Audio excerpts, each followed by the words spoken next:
Olá pessoal, sejam bem-vindos a mais um programa Fome Conexões da Saúde. Meu nome é Ana Cristina. Meu nome é Ana Lara. E hoje estamos aqui com uma convidada muito especial, doutora Catherine Cabral, ginecologista e mastologista, para falar de um tema extremamente relevante, a prevenção ao câncer de mama. Doutora, seja muito bem-vinda ao nosso programa. Eu agradeço, parabéns pela possibilidade que vocês estão me dando de falar sobre um tema que é super relevante, né, que é o câncer, que é uma doença mundialmente que mais mata mulheres em todo o mundo, e pela atitude que vocês estão tendo em relação a fazer essas informações para todo mundo, que é muito importante as pessoas saberem o que as pessoas realmente precisam de saber em relação à saúde, principalmente das mamas. Sim. Doutora, quais são os principais fatores de riscos para o desenvolvimento do câncer de mama? Então, é engraçado até falar, né, mas o principal fator de risco é ser mulher. Só de ser mulher, você já tem um fator de risco. Por que eu falo isso? Porque homem também tem câncer de mama. Então as pessoas acham, porque só mulher tem câncer de mama? Não, homem também tem fator de risco. Então, assim, são vários fatores, porque o câncer, gente, o de mama que a gente está falando aqui, ele é multifatorial. Então, o que acontece? A idade é um fator, porém, hoje em dia a gente está vendo que tem muitas pacientes jovens que estão tendo câncer de mama também. Então, antes falava que pensava que câncer de mama era só doença de velho. Não, tem pacientes de 24, 25, abaixo de 30 anos tendo câncer de mama. Então, assim, quais são os fatores principais que a gente pode falar? Que tem os fatores modificáveis, que é aqueles que a gente não consegue mudar, e os fatores que a gente consegue mudar. Então, quais são os fatores que a gente não consegue mudar? Idade, né? Menarca precoce, ou seja, quanto mais cedo a menstruação começar, isso também não é bom, e a menopausa tardia. Então, por quê? Porque quanto mais tempo a gente ficar vulnerável, né, ao hormônio, porque a mama é uma glândula hormonal. Sim. Então, o que acontece? Quanto mais tempo a gente ficar exposto ao hormônio, que é da menopausa e da menarca, isso é ruim. Então, menarca abaixo de 12 anos, 10 anos, isso não é bom. Então, são fatores que a gente não consegue mudar. Idade eu falei, né? Fatores genéticos, que a gente também não consegue mudar. Então, quando a mulher ela tem um fator genético, hereditário, quando ela tem alteração dos genes, principalmente o BRCA, que é o que a gente mais pede, se ela tiver esse fator, não significa que ela vai ter câncer, mas ela tem 90% de chance a mais de ter câncer do que outras mulheres que não têm essa alteração. E não são todas as pessoas que têm que testar o BRCA. Eu tenho câncer, não. Tem os protocolos que a gente tem que fazer para poder fazer testagem genética. Então, idade, menarca precoce, menopausa tardia, alimentação, hábitos de vida, de atividade física. Hoje já foi comprovado que a atividade física diminui drasticamente o risco de câncer de mama. Então, ter pelo menos 150 minutos de atividade física por semana, pelo menos em alta frequência, 3 vezes por semana, já diminui em 30% o risco de câncer de mama. Já ajudaria, então, bastante. Já ajuda. Obesidade, né? Porque, principalmente na pós-menopausa, que a mulher tende a ter uma obesidade maior na região abdominal. Tem também a questão de terapia de reposição hormonal. Não é que a terapia de reposição hormonal que a gente usa na menopausa vai causar o câncer de mama, mas a gente não pode ficar usando acima de 5 anos que a gente preconiza. Então, tem mulheres que estão usando 10, 15 anos, não é legal. Então, em torno de 5 anos é o suficiente. Fazer né, o acompanhamento ali certinho. Isso, e fazer o acompanhamento também. Então, assim, não adianta a gente passar só prescrever se não tiver com os exames todos em dia. Porque se ela tiver um câncer nesse meio tempo que ela está usando hormônio, se for um câncer receptor de hormônio, aquilo lá vai crescer mais do que realmente poderia crescer se não estivesse usando nada. O uso anticoncepcional é controverso, mas durante 10 anos, quando a menina usa, depois que ela para, ela volta para o fator de risco normal. Então, tem que pensar também no risco-benefício em relação a hormônios. Que mais que a gente pode falar? Tabagismo, né? E também já foi comprovado que o álcool é um dos fatores maiores de risco para câncer, não só de mama, quanto todos os outros tipos. Então as pessoas acham, o álcool não causa. O álcool causa. E está diretamente relacionado à mama também. Cigarro, câncer de mama, câncer de bexiga, câncer de garganta. Então, assim, tudo que pode danificar a célula, isso pode aumentar o risco de câncer, né? Então, assim, fazer os exames regularmente é a melhor coisa que a gente pode fazer. Já entrando nesse aspecto dos exames, quando é recomendado começar a fazer a mamografia e com que frequência ela deve ser feita? Começar a mamografia é individualizado. Por quê? Porque, graças a Deus, a Sociedade Brasileira de Mastologia conseguiu uma vitória muito grande para as mulheres do SUS. Porque é começar a fazer a mamografia a partir de 40 anos. que antes não fazia a partir de 40. Então, hoje em dia, o SUS está liberando a mamografia a partir de 40 anos. Então, se a mulher tem 40 anos, pode começar a fazer mamografia. E o que acontece? Uma mulher que teve câncer de mama abaixo de 50 anos, que era quando o SUS preconizava. Então, a mãe teve câncer de mama com 45 anos. A gente começa a rastrear essa menina com 35 anos. É 10 anos abaixo da idade da mãe. Então, assim, não tem como falar quando vai começar. Lógico, uma menina de 25 anos, ela vai fazer mamografia? Não tem indicação. Aí, às vezes, a gente tem que fazer a ressonância. Né? Por quê? Porque a mama da menina muito jovem é uma mama muito densa. Então, na mamografia, a gente não consegue ver direito as imagens. Então, abaixo de 40 anos, a gente faz ultrassom. E acima de 40 anos, mamografia. E quando a mama é muito densa, ou seja, o que é mama densa? É quando ela tem muita glândula. Porque a gente tem glândula e gordura. E com o passar da idade, o que é glândula vai lipossubstituindo, ou seja, vai se transformando em gordura. Então, quando a gente faz a mamografia e tem aquela imagem muito branca, mesmo que a mamografia tenha dado normal, tem que fazer ultrassom. Então, o que acontece? Então, assim, pela Sociedade Brasileira de Mastologia e agora pelo SUS, mamografia a partir de 40 anos até por volta de 74 anos. Só que aí a gente tem que ver também, chega uma senhora de 80 anos, tá bem? Vai fazer mamografia, porque ela tem expectativa de vida acima. Então, ela vai continuar fazendo mamografia. Então, é uma coisa individualizada, mas a partir de 40 anos, toda mulher deve fazer mamografia. Doutora, e a gente falando de mamografia, além dele, o autoexame, ele ainda é considerado importante hoje em dia? Qual que é o papel dele hoje na detecção precoce? O que acontece? Hoje em dia a gente nem fala em autoexame, a gente fala em conscientização das mamas, tá? Por quê? Porque o câncer de mama, quando ele começa muito pequenininho, ele não vai começar com um nódulo grande, porque quando ele já começa com um nódulo, quando a gente palpa a mama e já tem um nódulo, significa que ele já está um pouquinho mais avançado. Então, por isso que a mamografia é importante. Por quê? Que o carcinoma in situ, que é quando a gente pega o câncer no início, ele só vai apresentar na mamografia, ele não apresenta no ultrassom, que são as microcalcificações. E são lesões muito pequenininhas. Então, o que acontece? A mulher vai lá e se palpa. Não sente nada? Não vai procurar um mastologista. Não vai fazer exame. Então, a gente orienta o quê? A conhecer as mamas, né? É saber, não, tem alguma coisa aqui que não tinha.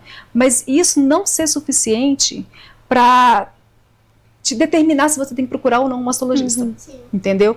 Então, o autoexame, na verdade, que agora a gente está falando de conscientização das mamas, é você se apalpar uma vez por mês, né? Porque tem gente que fica se palpando todo dia.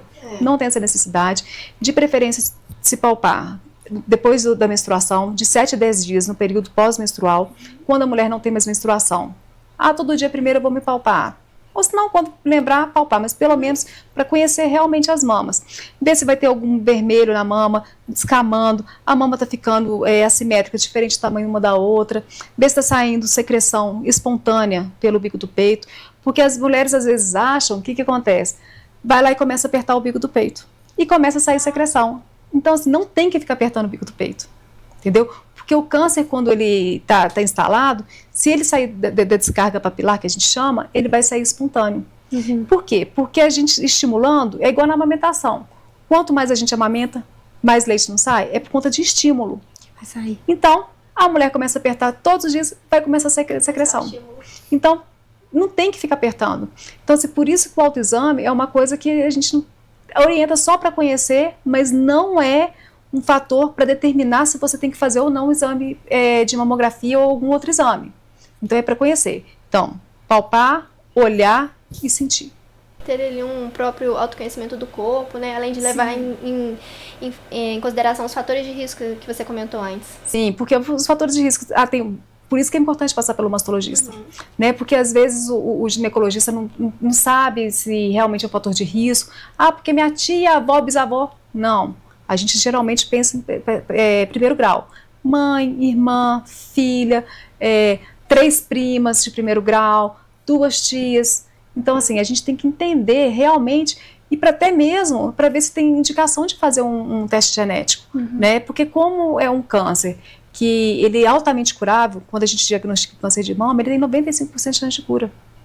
Então, por isso que é importante fazer esse controle. Então, assim, às vezes a gente acha... só com o ginecologista? Como eu sou ginecologista, a visão que eu tenho hoje como mastologista é totalmente diferente, né? Por isso que a gente se subespecializa. Porque a gente fala assim, a visão que a gente tem, até a mão, eu falo assim, que a minha mão hoje é totalmente diferente do que eu palpava antes do que eu palpo hoje, porque a minha sensibilidade aumentou. Então, é diferente a gente ter uma consulta com um especialista em mamas do que com um especialista, que é o ginecologista, mas não de uma forma geral que ele tem e a gente tem de ver aquela alteração. Então, assim, resumindo para o autoexame, não é autoexame, é conscientização das mamas para você conhecer as suas mamas, tá? É só para você ver que aquilo ali, e não sentiu nada, não significa que você não tem que fazer exames. A partir de 40 anos, na população em geral, tem que começar a fazer mamografia, porque a gente quer pegar o câncer no início, e o câncer no início não é palpável. Entendi.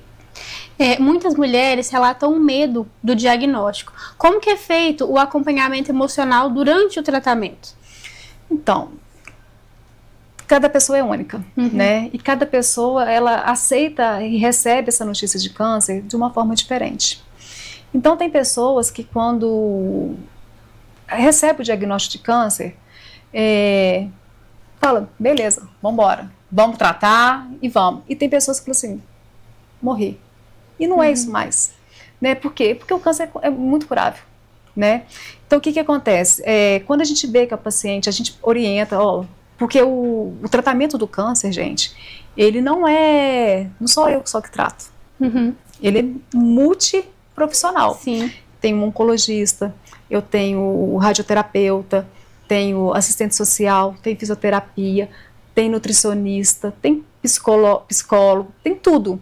Então, o que acontece? Quando a gente acha que a paciente não está enfrentando bem, a gente conversa com ela, que quando a gente que dá o diagnóstico, a gente tem que ter uma psicologia muito grande de dar o diagnóstico. Não é simplesmente falar, olha, você está com câncer. Não. Vamos ver como que essa pessoa vai absorver essa notícia. Porque não é fácil. Eu falo assim, não é uma notícia fácil de dar e muito menos de receber. Sim. Né? Porque começa a passar milhares de coisas na cabeça da pessoa. Porque câncer antes era sinônimo de morte. Sim. E hoje não. Né? Então, quando a gente dá a notícia, vamos ver como é que essa paciente vai receber essa notícia. A gente dá o apoio psicológico, nós principalmente também, manda para o psicólogo se for o caso, já começa a encaminhar para os outros colegas para ela ver e sentir que ela está acolhida. Porque ter a empatia e o acolhimento numa hora dessa é uma coisa muito importante. Sim. Porque a pessoa pode se sentir abandonada. E o que é importante? Hoje eu estava até conversando com os acadêmicos de medicina também, que 60% das pacientes, quando tem o diagnóstico de câncer, os maridos largam dela. Abandonam, simplesmente abandonam. Então já está num momento que já não é tão bom, né, que já tem recebido notícia de câncer, com risco, às vezes, de sofrer uma mastectomia, que é a perda de mutilação de um órgão, e ainda é abandonada. Então, que isso, não sabe disso. Então, assim, e tem marido também que é um fofo. Tem marido que vai lá, acompanha, fica preocupado. Tem marido que chora mais que a esposa quando tem o diagnóstico. Sim. Então, assim, tem de tudo, a gente encontra de tudo, né? E assim, e a mente humana, eu costumo falar assim que quando a gente está com, por exemplo, uma dor de dente, você vai lá, toma dipirona, resolveu. Mas a dor mental é uma coisa muito... Não tem como a gente entrar na cabeça da pessoa e saber o que ela está pensando. Então, a gente tem que... É como se desse um tempo de luto para ela absorver aquela notícia, para saber... dar o tempo dela, né? Sim. E também trazer para a realidade.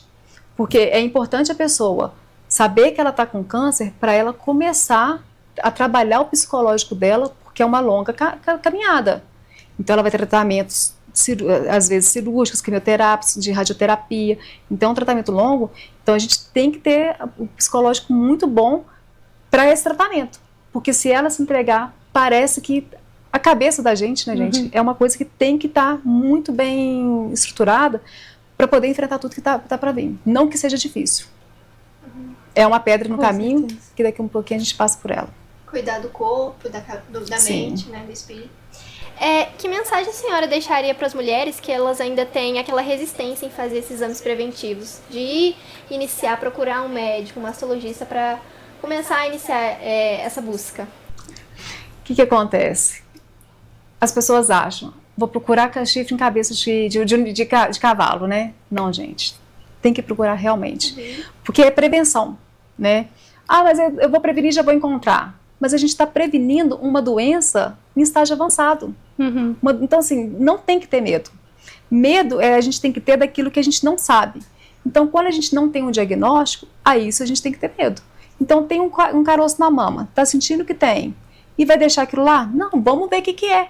Mesmo porque 80% dos nódulos que são palpáveis, que é quando o bicho está pegando, né, como se diz, que a mulher vai procurar o médico, 80% são benignos. Então, mas o câncer é muito comum. É comum porque é a doença que mais mata e tem mais, como que a gente pode dizer, jeito de tratar. Então é uma doença tratável. Então o que acontece? Não precisa ter medo, né?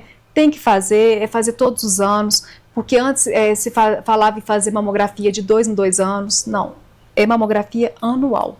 Todos os anos tem que fazer mamografia, tá? Mesmo porque a mamografia é um exame operador dependente, né? Eu já peguei mamografia que estava com um laudo normal e tinha câncer. Então, quando a gente olha, é bom o mastologista olhar, né? Porque a tendência que a gente tem dos colegas, dos médicos, é só ler o laudo. O mastologista não, ele vai lá e olha realmente a imagem. Não, deixa eu ver se o que eu estou vendo está sendo concordando com aquilo ali. Então, assim, o medo gente, eu dei tchau. O medo é uma coisa que a gente tem que deixar para trás. Por quê? Porque o medo vai fazer com que a gente não tenha um tratamento eficaz, né? E tudo passa, tudo na vida passa. Então, assim, o medo é bom? O medo é bom porque ele faz também a gente se proteger, mas também faz a gente andar para frente. Porque o medo, ele vai fazer assim, não, eu tô com medo, mas eu vou seguir em frente porque eu quero a cura, né? Então, e o medo de não conseguir a cura é bom, porque a pessoa vai querer curar, porque ela vai querer viver, né? Então, assim, é difícil a gente pegar uma mulher que tem um diagnóstico de câncer e fala, eu não vou tratar. De princípio, às vezes, até algumas falam assim, não, doutora, não vou tratar não, porque eu já vou morrer mesmo. Se minha filha morrer, todo mundo vai. A única certeza que a gente tem da vida é a morte. Mas vamos, pelo menos, viver com qualidade, né? Então, assim, tudo, em questão até não só de mamografia, é de qualquer exame. Exame de sangue, tem gente que tem medo de fazer exame de sangue, com medo de ver que está com colesterol alto. Não, gente, tem que fazer, porque tudo é saúde. Então, se a gente não tiver o controle sobre a nossa saúde, como é que a gente vai viver com qualidade? Vai andar, como é que você vai... um homem vai correr atrás com um filho, vai num jogo de futebol? Não tem como. Então, assim, não tem que ter medo de cuidar da saúde. A gente tem que ter medo de perder a saúde. E a gente só vai ter essa qualidade de vida fazendo os exames regularmente. Então, isso é importante. Ainda mais nesse Outubro Rosa, né? Que a gente sempre trata da importância desse assunto, que é um momento porque importante. o Outubro Rosa, ele é um evento mundial. Né? Ele é um evento mundial, não é só no Brasil. Então, no mundo inteiro tem o Outubro Rosa. Então, o que acontece? Só que as pessoas também têm que entender que o câncer só não acontece em outubro, não. Acontece de janeiro a janeiro. Então, as pessoas dizem, não, vou fazer tudo em outubro. Não, beleza. Desde que faça todo ano, beleza. Mas não tem que achar que só em outubro que acontece câncer, não. Não, tá em janeiro, tá com um nódulo na mama, não, em outubro eu faço. Não, é ali. Achou, vamos atrás, vamos correr atrás e resolver. Que quanto mais cedo a gente puder resolver, melhor. Não é esperar chegar o Outubro Rosa para poder fazer a conscientização do câncer. É um autocuidado, né? Questão de autocuidado, exatamente. É gostar de você, pra gente... Primeiramente, a gente tem que gostar da gente, para as pessoas gostarem também. Se a gente não gostar da gente, a gente emana a energia, né? Sim. Então, para isso, a gente tem que estar com a saúde boa. Eu acho que também é o nosso dever, né? Porque a gente tem a oportunidade de estar no século XXI, onde a gente tem tecnologia, tem forma de diagnosticar precocemente, tem como fazer o tratamento. Então, assim, a gente correr atrás para fazer uma prevenção precoce é a nossa obrigação, né? É muito interessante. Muito obrigada pela sua presença aqui. Eu que agradeço. Foi extremamente importante, muito relevante. Espero que as pessoas que estejam nos assistindo tenham tirado um bom proveito dessa nossa conversa, dessa nossa discussão.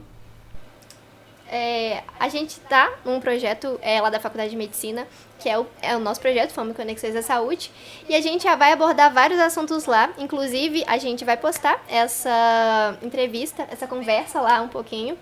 Qualquer dúvida pode mandar pra gente também.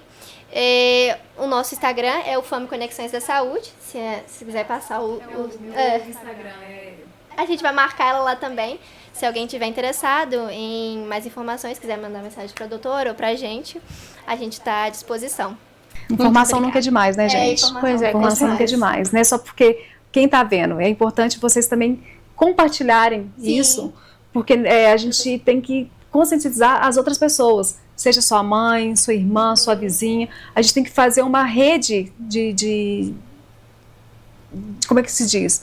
De saúde mesmo, para que a gente consiga, pelo menos, tratar o câncer, para ele chegar à cura, mas no diagnóstico inicial. Sim, quanto melhor compartilhar essa informação, chegar em mais pessoas, melhor ainda. Sim. Muito obrigada, gente. Obrigada. Até o próximo. A gente agradece. Tchauzinho.